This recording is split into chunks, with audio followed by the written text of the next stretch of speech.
It is the sports extravaganza known as KCIM Sports Rewind, hitting the airwaves here a minute and a half early.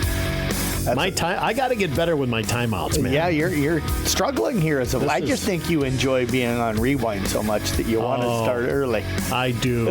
I do so much. I joked earlier, it's Face Your Fears Day, and my fear is to sit in here for a half an hour plus with Jeff Blankman talking sports. Yeah. That's my fear. I can understand that. I will say, though, this is the first time I can remember you calling this an extravaganza.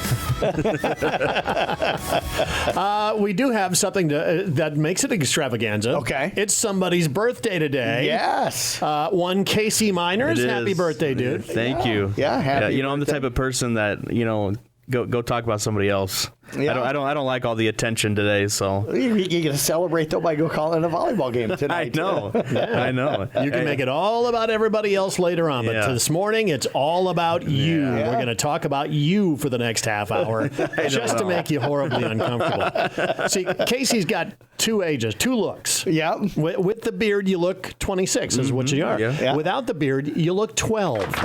And so, I mean, literally, you could go back and forth.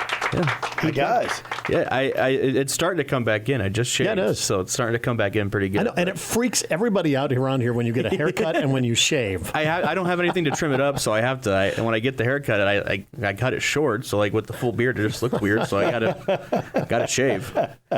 Doing anything special for the birthday? No, aside from calling volleyball tonight. I was out in Sioux City watching a buddy play football this weekend, so we went to the casino there and kind of just did everything over the weekend. So they carded you, right? Yes, they carded you when they walked in, right? They had to, but sometimes they ask for two forms of ID, and they did. That's like the first time I didn't get asked for two forms of ID. So. All right. Well, happy 26th today. Yeah. Thank you. Glad to have you with us. And, of course, we're going to talk a little college football first. Weird, wild weekend with all the ranked teams going down. Fun weekend. Yeah, it was. I love the anarchy going on there. First time since 2007 that 4 top 11 teams lost to unranked opponents. Yeah. And that's a long time right there. That is. And it wasn't supposed to be a good week of football either. There was only one ranked matchup, and it was like number 11 versus 25. Yeah, Missouri at A&M. And it was a blowout the opposite way. You know, A&M blew out Missouri. And I looked at this week of football and was like, okay, I'm fine with missing a week because there's no good matchups. And then we were sitting in the hotel, and we watched Vanderbilt beat Alabama. And we were at my buddy's game and watched, the Tennessee-Arkansas game, and Arkansas beat Tennessee, and it was kind of crazy. Minnesota beat USC and all of that. And I love, of course, the Vanderbilt kids, the student body. Yeah. First of all, they gingerly walked down the steps. They weren't piling down like everybody is. But then they ripped down the goalposts and carry them 3 miles to the Cumberland River to throw it in there. They walked it through Broadway. Yeah. On a Saturday night with all the bars sitting there, and I was like, oh, that's dangerous. But if you watch the video of them walking through Broadway, they had cops lined up on each side so that cars could go around this group of thousands of kids walking down the road. Yep, that's what you do, Kai. You just don't make it a confrontation and say, okay, you're going to do this. We're not going to be able to stop you. And I saw people tweeting like condolences to all the bridal showers that were going on in Nashville because it's like the bride's weekend's kind of vacation getaway. So they're like, well, sorry to you guys, but Vanderbilt fans just took everything over. Hey, and they should. Enjoy it. Make it a part of your celebration to celebrate with them a little bit. I thought the cool part was, playing Nick Saban's comments over the PA system after the game. So that was the first time they beat a top 5 team ever. Ever. And it came from, who's been the bottom barrel of the SEC for a while. So it beat the top dog. The only place in the SEC it's not difficult to go play. Yeah, that's right. Nick Saban. Yeah. You did say that. But now there's 12 unbeaten teams in college football. Includes Iowa State, Pittsburgh, Indiana. Go figure that one out. And I love to see this one. Army and Navy are both 5-0. Yeah. I mean, and I'm not trying to be mean to Iowa State here, but if I think if anybody would have said at the beginning of the year that Indiana and Iowa State would be undefeated 5-6 weeks into the season, I think everybody would have been like, oh, come on now. Vegas would have taken that bet any day of the week. So I saw something really interesting on Army and Navy. So they're both in the American Conference, and they both still have a chance to make the American Conference Championship game. So if that happens, they will play for a conference title before they play their inaugural game at the end of the year. I love it. That's awesome. Yeah. I'd love to see them meet twice a year. Yeah, that would be fun. They will play the conference championship game a week before they play the Army-Navy game, on CBS, the last game of the year. Which one will they care more about? Yeah, well, that's what somebody said. So if they both go undefeated and one team wins the conference championship and one team then the following week the other team wins, and they're looking for the 12 team of the college football playoff, who do you put in? Yeah. And remember, they're doing this without NIL and no transfer portal. Yeah. Exactly. There is one of them. I don't know which one of the military schools is doing transfer portal, but only one between Army, Navy, and Air Force. Only one of them allows the transfer portal, but I'm not for sure which one it is. So Iowa State came up with a big win on their whiteout night. Nebraska came up with a win. Sorry, it's your birthday, but we're going to ruin it for you, Casey. Let's talk about the Iowa offense. I said 38-7. We were sitting in a sports bar watching the first part of the game on Saturday, and I said 38-7. That's what Iowa loses. It ended up being 35-7. But I think Cade McNamara looked good. He was 14. I would look good as a stretch. He was 14-20, but didn't throw for over 100 yards and had 3 turnovers in the game.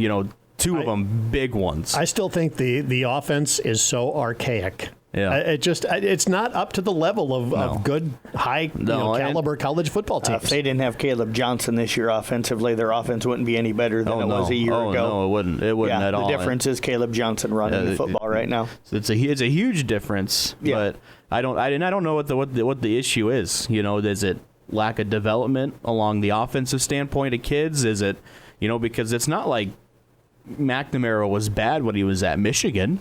He let him do a college football playoff appearance in a Big Ten championship. So what's the issue and where's it going wrong at? And I kind of found it interesting that they put the backup quarterback in his first drive. We score a touchdown.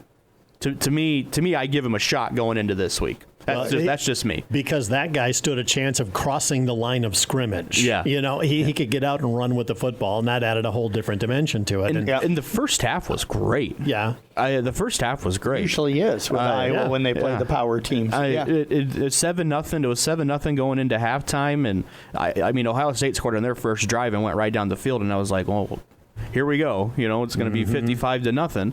And the first half was great. The defense played good. I just think the defense got tired because there were 2 drives that were stopped right away with fumbles. The first drive that Iowa had in the second half, Cade McNamara fumbles it, and Ohio State gets it on their own 20-yard line. 3 of their scoring drives were started in Iowa territory. Yeah.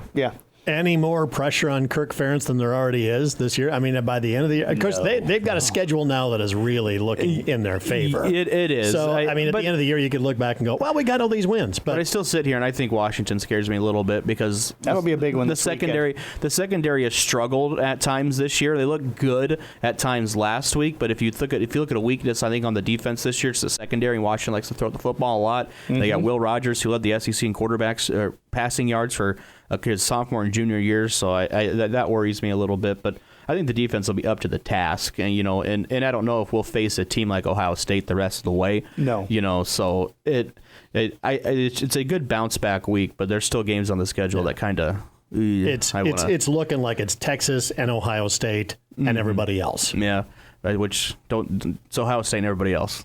We don't want to coming from a Texas fan. We don't want to ruin your other favorite team out there. I just think there's more parity. I think both of them could suffer a loss. We could see.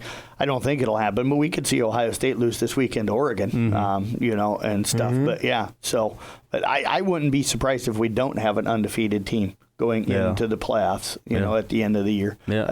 So Texas has they have Oklahoma and Dallas, for the Red River rivalry, and then we have Georgia at home the following week. So these next 2 weeks for Texas is going to be very, and very much important. Better than Texas or Oklahoma this year. But in that game, it doesn't matter. Last year, Texas was the better team, and they ended up winning. Oklahoma ended up winning. So Yep. All right, little did you know here on KCIM Sports Radio. And be honest about this. Did you know today is the opening for hockey season? No. I did not know. And our trivia question has something to do with that. Okay. Of course, the Utah Hockey Club, formerly the Arizona Coyotes, who they say it wrong down there, by the way, debuts tonight. They're one of 11 teams across the Big Four leagues that don't end in an S. It's weird when you think about it. There's 4 NHL teams that don't do it, 4 NBA teams, 2 Major League Baseball teams, and none in the NFL. They all end in S, all their mascots and things. So I'm just going to ask you baseball. Which of the 2 that don't end in S for their mascots? Wow. Their team name. Oh, my gosh. I'm going to have to run through every single team. That's what I'm trying to do right now in my brain, and I can't come up with any right now. Red Sox? No, it's an S. No, Red Sox. You got it. There you go. X, Red Sox and? The White Sox. The White Sox. There you go. It's those 2. Yeah, when you think about it, it's like I just about ready to say both are American League teams. Yeah. So, and the bad thing is I thought Boston. I'm running through all the AL East. I wouldn't have thought of White Sox till I'd have gotten to the AL Central because I was trying to run through each of the divisions. So if you're talking NBA, it's the Miami Heat, the Orlando Magic, the Oklahoma City Thunder, and the Utah Jazz. As far as hockey, it's the Lightning, Avalanche, Wild, and Kraken.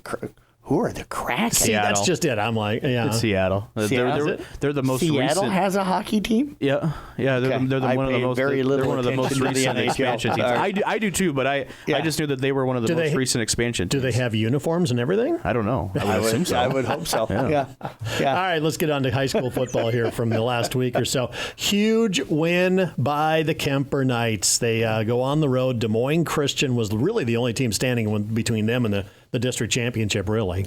Yeah, they'll be tested maybe a little bit at Southeast Valley coming up next week, but in week 8, did just get a text from Mike Power this morning that the freshman game or JV game that would have started at 4:45 that afternoon's been canceled.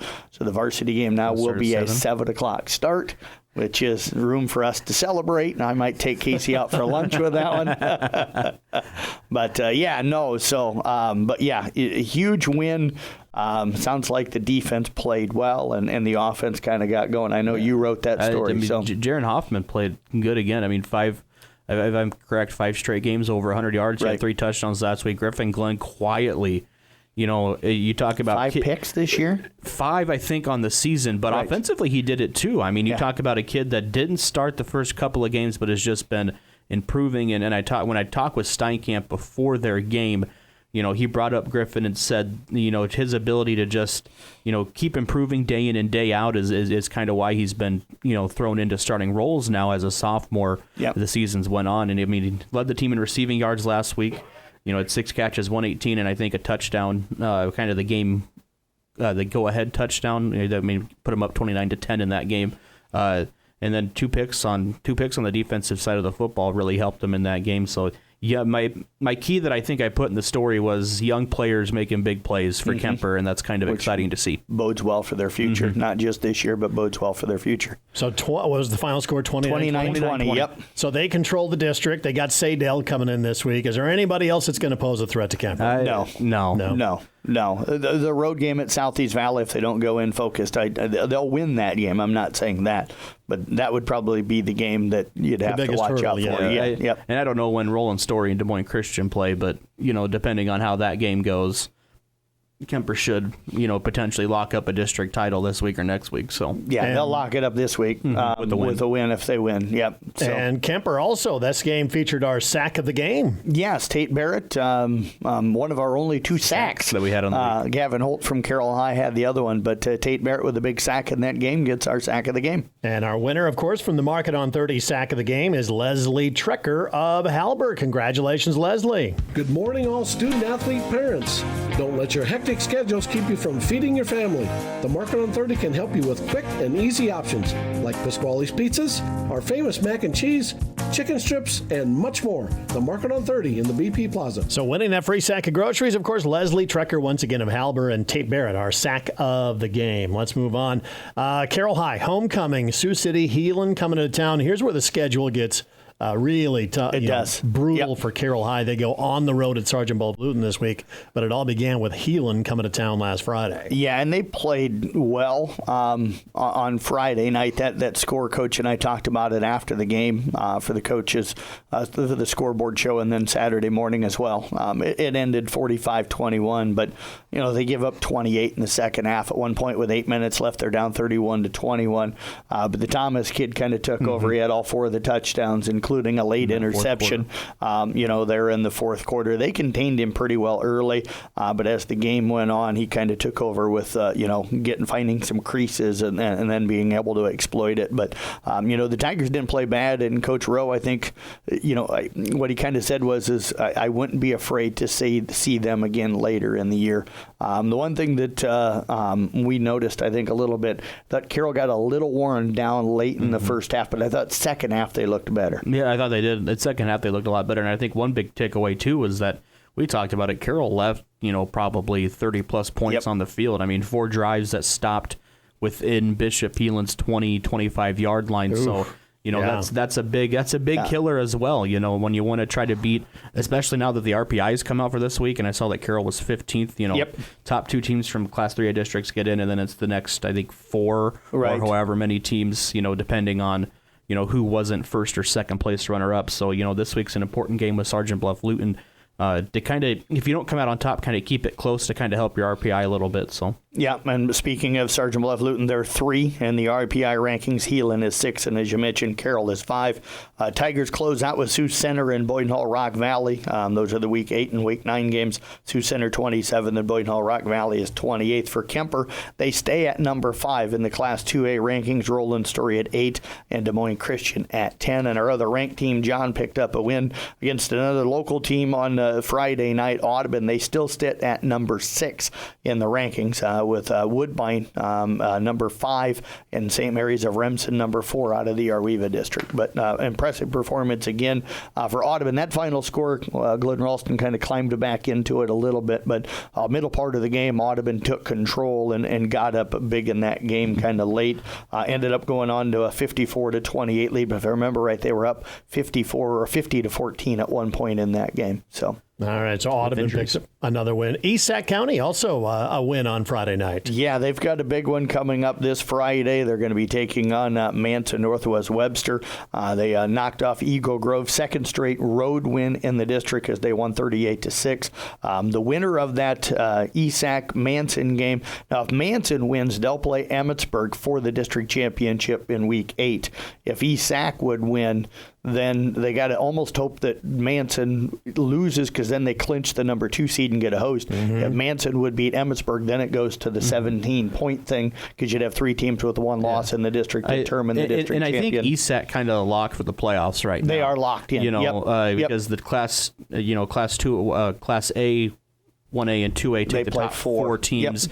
ESAC, even if they lose the next 2 weeks, will be that 4th team. So the Raiders are locked right now for the playoffs. Just want to potentially get a better seed to get a home game. Yeah, they're playing for that home seed now, and it's kind of between. I think Emmetsburg's the best team in the district. I would say that this game this week will determine who the 2 seed is in that district. And, of course, the only other 2 teams that were in action, Coon Rapids Baird and Arweva, both falling on Friday night. You bet. South Central Calhoun also. I forgot about them now. South Central. And IKM anyway. Yes. I forgot about Class A District 7, yes. That South Central went up to number 1, West Hancock, and that thing turned on them right away. If I remember right, it was 33-0 at the end of the first quarter, and kind of a tough one for them. And for IKM Manning, kind of similar to what South Central did with ACGC. That game was tight most of the way, and then ACGC pulls away late and goes on to a 56-28 victory. But it's tough to stop that running game for ACGC.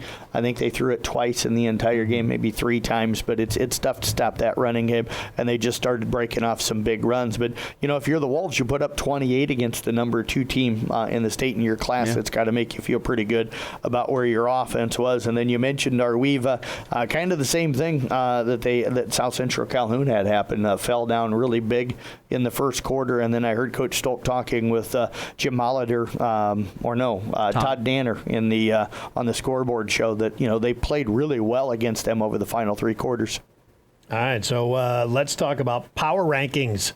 Does Audubon and Kemper fight it out for number 1, and does ESAC make the top 3? I keep Audubon my number 1. They're undefeated, and really nobody's really pushed them all season long. I think Kemper is clearly number 2 now. I keep Carroll at number 3, and even with that loss to Heelan, I think they stay in that 3rd spot.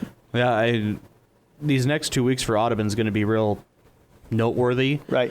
Collins Maxwell just lost to Baxter, so I think if you look at it, I think Audubon's got a district title locked up. I'm not 100% sure on that, but so these next 2 weeks will be kind of big for Audubon, with the district title locked up. How do the kids come out and look and play? I think they'll come out pretty focused. I think they will too. Sean's a great coach. Yep. And I got to go Audubon 1, Kemper 2, and I think Carroll stays in at my third spot. Yep. All right, so just outside ESAC. Yeah, I would say so. On the weekend, so. Yep. All right, there's your power rankings for high school football. Any other news and notes coming up this week or anything like that? Got some volleyball tonight, cross country wise. Or I was thinking football. Actually, for football, right now. We got 3 games. Carroll at Sergeant Bluff Luton. That'll be on KKRL with Nick Brinks.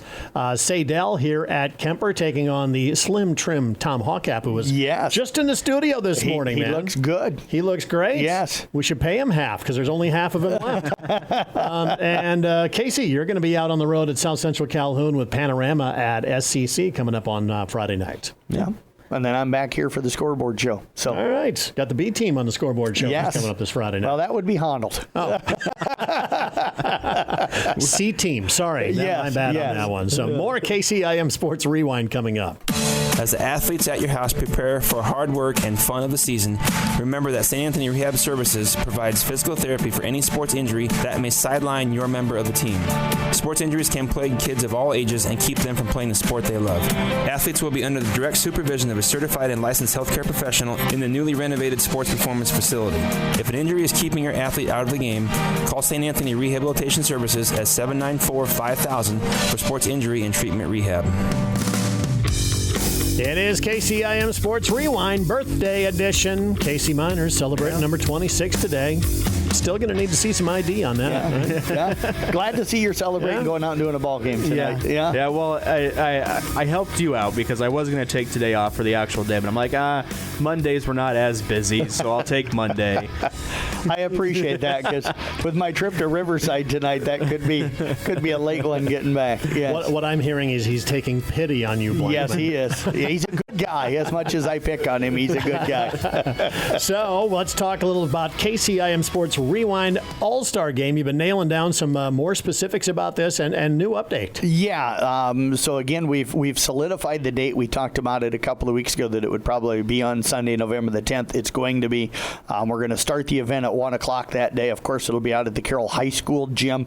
We'll open up the doors at about 12:45 or so. The difference this year is I was informed right after we had done the baseball one by the Iowa High School baseball and softball one, I should say, by the Iowa High School Athletic Association, that the state rule that limited the All-Star game to just being seniors has been lifted. So I reached out and did some research with the NCAA, and their stuff gone too. So there's no restrictions. The only restrictions really out there now are like we can't pay the kids to come, and we wouldn't be doing that anyway. Sorry to break this to you, kids. That wasn't going to happen anyway. Yes, but the cool thing about that is now, for like volleyball and football here, and then we're going to add cross country and swimming to the event so that we're covering all of the schools at this time of the year with that. But so what we're going to do is we're going to do first team volleyball against second team volleyball. Then we're going to have our third team volleyball team take on our honorable mention volleyball. We're going to go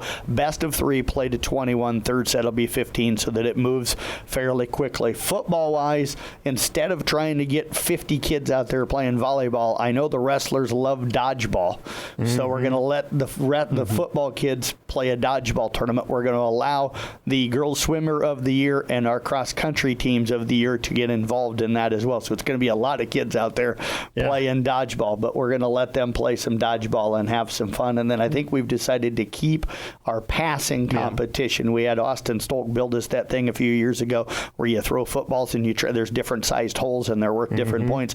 And I think the kids, even the coaches, have gotten involved in it in the past. So we're going to do that coming up that day as well. And then we'll have our award ceremony. We're still going to try to keep it rolling. We don't want to keep everybody there 2.5, 3 3 hours. So we're going to hope to try and keep it kind of in that 2 to 2.5 hour window. So, by the way, Austin, nice job on that thing. It is heavy as all get out. It is heavy as get out, but it's sturdy, and you get some of those kids that throw it hard and they don't make it in the hole, so that thing's got to hold up. So the good thing is Casey's got a truck this year, so it'll be easier for us to haul it back and forth. Last year, I think I had to borrow yours or had to have you go out and help me load it and haul it out. So yeah, we did that. So look at, again, the date is November 10th. November the 10th. It'll be a Sunday. We wanted to go during the week and just try it out on a weeknight. Problem is, the state volleyball ends on the 8th.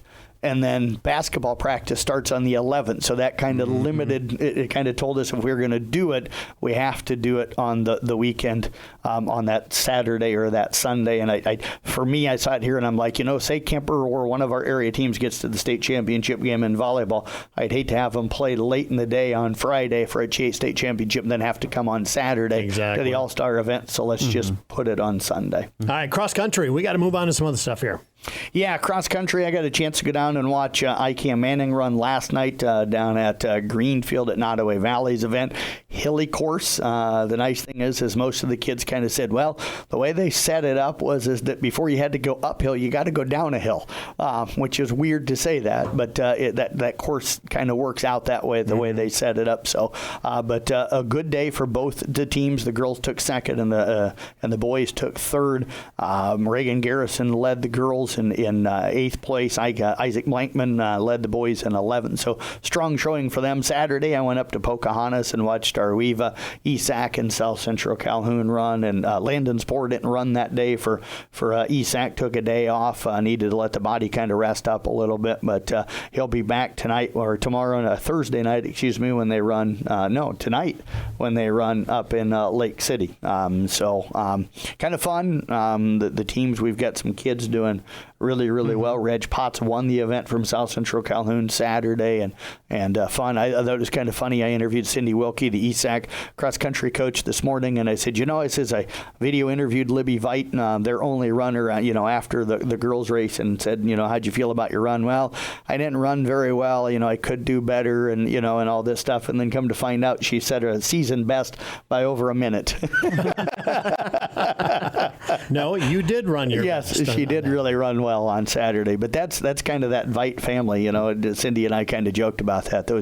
That's a tough family, and they expect a lot out of themselves. So it's kind of cool to see. All right. So volleyball over the last week or so. What kind of headlines we got coming out of there? Kemper's got a big one with Lewis Central this week. Yep, on Thursday. That'll be big. Carroll High played okay Saturday. I think Glidden went 2-1 over at Ogden last night. I know they lost Ogden, but beat Des Moines Hoover and beat South Hamilton. I know they were disappointed in that loss. Talked briefly through text last night with Coach Bunt. They were really disappointed. A couple of tight losses. Do have a correction with my story on Saturday that I posted on Sunday. ICAM Manning went 2-3 instead of 3-2 at their tournament down at Tri-Center. The scores on Bound were put in incorrect, so it had them beating Atlantic. They ended up falling to Atlantic, so I had to need to go in and correct that one. But Exira Kimmel did big win over Boyer Valley. They've got a chance now to win the district. Coon Rapids Baird's got a big one coming up here too. I think they've got Boyer Valley later this week, if I remember right. If they lose to that, I think Exira kind of clinches the conference. Yeah, which is kind of interesting and cool because it's been a really 3 top-heavy league so far this year. Yeah, so that's kind of what's going on volleyball-wise right now. Again, there hasn't been a ton of, it didn't seem like anyway, a lot of big weekend tournaments anymore. Is some of the weeknight starting to wind down, I would say. Yeah, we had 3 different teams in weekend tournaments this last weekend. Our Weeva will be again this weekend. I'm trying to think who the other one is. I know Kemper's got one late this year. Yep, Kemper goes to Hampton Dumont this weekend, which will be a big one. There's always some really good teams there. Ankeny Christian going to be there. They're number Ankeny one Christian in 1A. will be there. I think South Hardin might be there again. South Hardin's going to be there again. I'm trying to think off the top of my head who's all there, but at least a couple ranked teams. Yeah, Roland Story will be there, and they've got a good solid ball club. So that's always a good tournament. It used to be like one of the elite tournaments in the state, and then it kind of dipped a little bit because Janesville always used to be there, and they were a 1A powerhouse. I mean, they were as good as anybody in the state for a long time, and then they kind of slipped a little bit, and that tournament tournament kind of dipped, and I think Kemper even got out of it for a year or two, and now they're back up there, so that should be a good one. Arweva's going to be down at a tough tournament this weekend down at KCIM. You've got ACGC's going to be there. You got Fremont Mills, who's ranked. So I think there's 4 or 5 ranked teams going to be down at that tournament this weekend as well. So. Well, no, Kemper's the top ranked team. If you were to put them into power rankings, top 3 teams, Kemper head and shoulders. Yeah.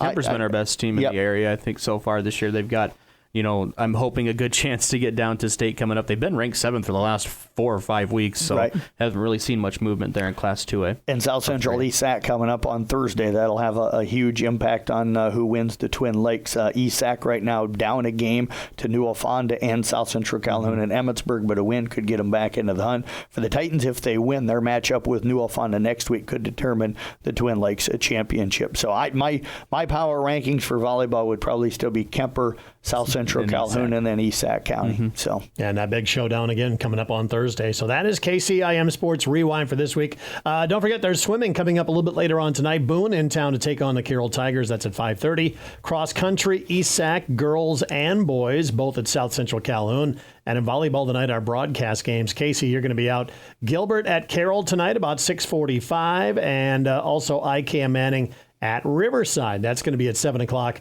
on KKRL. A little bit more volleyball. 3 nights of volleyball coming up on Thursday night, including, Casey, you're going to be at Lewis Central at Kemper. That should be a great matchup, as you mentioned.